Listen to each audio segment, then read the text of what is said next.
রংপুরে একটি LP gas স্টেশনের গ্যাস রিজার্ভার ট্যাঙ্ক মেরামতের সময় বিস্ফোরণের ঘটনা ঘটেছে। এতে এক প্রকৌশলী নিহত হন, আহত হন অন্তত ২০ জন। এ সময় আগুনে পুড়ে গেছে অন্তত ২০টি যানবাহন। দুপুর ১২টার দিকে মহানগরীর সিও বাজার এলাকায় এই দুর্ঘটনা ঘটে। স্থানীয়রা জানায়, এক সপ্তাহ আগে লিকেজ ধরা পড়ায় বন্ধ ছিল গ্যাস সরবরাহ।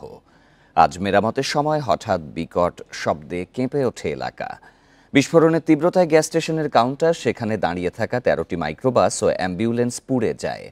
এ সময় বিস্ফোরণের প্রধান সড়কে একটি যাত্রীবাহী বাসও ক্ষতিগ্রস্ত হয়। পরে ফায়ার সার্ভিসের ৪টি ইউনিট এসে অগ্নি নির্বাপন ও উদ্ধার অভিযান শুরু করে। হতাহতদের হাসপাতালে নেয়ার পর মারা যান প্রকৌশলী সেলিম রেজা। দুর্ঘটনার পর পুরো এলাকা ঘিরে ফেলে আইনশৃঙ্খলা বাহিনী, জোরদার করা হয় নিরাপত্তা।